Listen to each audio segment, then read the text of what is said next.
Good evening, Bahamas, on the broadcast tonight. A man is killed after a high-speed chase and shootout with police. Plus, could there be an office of the wife of the Prime Minister? And an international basketball player shares his story with Bahamian youth.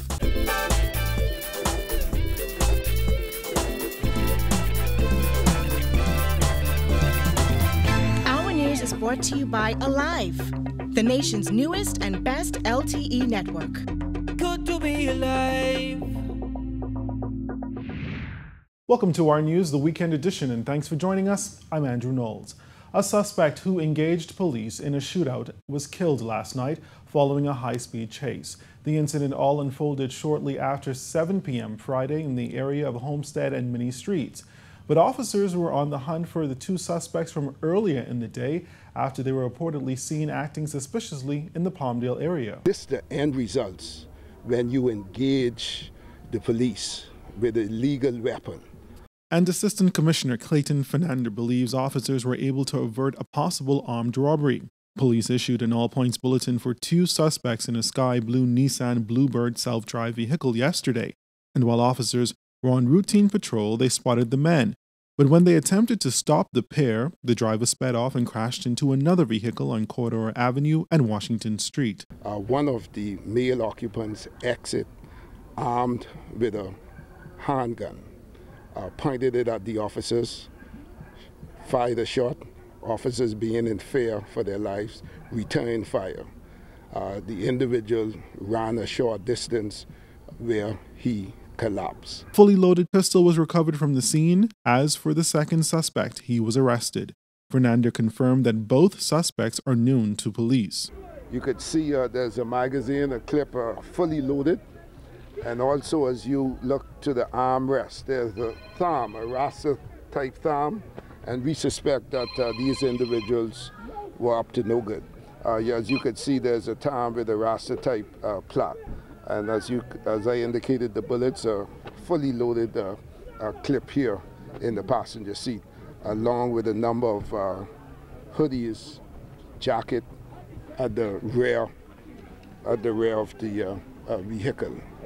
And also there's gloves as well, as you could see in the vehicle. As officers continue to process the scene, tensions seem to rise a little by those who seem to be relatives of the deceased.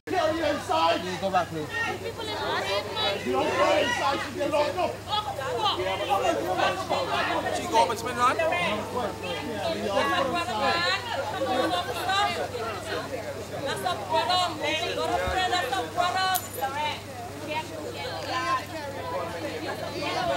Earlier this month, police shot and killed two suspects on the Tony Williams-Darling Highway. As with all police-involved shootings, Her Majesty's coroner is investigating. Meantime, there have been a number of police-involved shootings in recent times, and while criminals are apparently becoming more aggressive towards the police, Assistant Commissioner Fernandez says officers will respond more aggressively. We have emptied all of the office from police headquarters right down to the divisions, and everybody is out on the street. All the commanders that are leading the team, we are leading from the front on the street just to ensure that the Bahamian people and our families are safe, not only during this Christmas time, but you will see this trend moving into 2018. And we want to continue to thank members of the public for their assistance and to hold hand with their police as we move forward to ensure that this country is safe. And we will do just that. Police are looking for two men who are wanted for questioning in connection with fraud and shop breaking, and they are asking for your help in locating them. The first suspect is 24-year-old Anthony Colby of Dignity Gardens. He is of dark brown complexion, stands between 5'6" and 5'9", and is of slim build. He is wanted for questioning into a number of shop-breaking incidents on the island of Exuma. As for the second suspect, he is 34-year-old Kareem Murphy Boodle of Millers Heights. Murphy Boodle is described to be of dark brown complexion, stands between 5'9" and 6 feet tall, and of medium build. He is wanted for questioning into a fraud investigation on the island of Abaco. Now, police say these men are considered to be armed and dangerous and are advising members of the public not to approach them. Instead, they say contact police immediately with any information. In other news this evening, F&M Chairman Carl Culmer says he fully supports the establishment on an office of the spouse of the country's prime minister. The chairman's approval comes after Mrs. Patricia Minnis, wife of Prime Minister Dr. Hubert Minnis, expressed interest in establishing that office. Jared Higgs tells us that according to the F&M chairman, the job would be without a salary. F&M Chairman Carl Culmer is all for an office of the spouse of the Prime Minister. Culmer echoed the desires of the Prime Minister's wife, Patricia Minnis, stating that the profile of female leaders in the country needs to be raised. There are a growing number of agencies now in the Caribbean. The spouses of the PMs are now looking at how they could contribute rather than just sitting around. And Mrs. Minnis coming from a conference of prime ministers' spouses. One of the things that they mandated that, hey, let's get together, let us look at how we can do something constructive in our countries.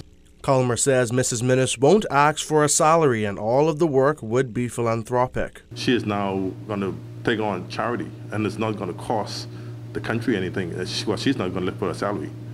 She only needs a place to hold the meetings and she's going to use the facilities that already exist. So I totally support the Prime Minister's wife doing charity work, assisting women, young kids, and even men who might find themselves in a position of need. So I believe, and knowing the Prime Minister's wife like I know her, she will make that office what it's supposed to be. When pressed on how much money he thought would be spent on the office, Culmer says Mrs. Minnis is his friend and he knows she isn't looking to run up the country's costs. Pat is a charitable lady, and I know Pat personally. And the thing is, I call her Pat because I know her. And, you know, she and I talk often. And I support the efforts in Gambia. She has a charitable organization running now that a number of ladies have been involved with and assisting her. And Pat is one of those persons who work behind the scene, and she don't look for any recognition or any financing to do things. Pat will take out her pocket and do what is necessary. Reporting for our News, I am Jared Higgs. All right, thanks, Jared. We'll take a break here, but still ahead tonight. Alive's CEO talks about interruptions on its network. That story and more when our news returns.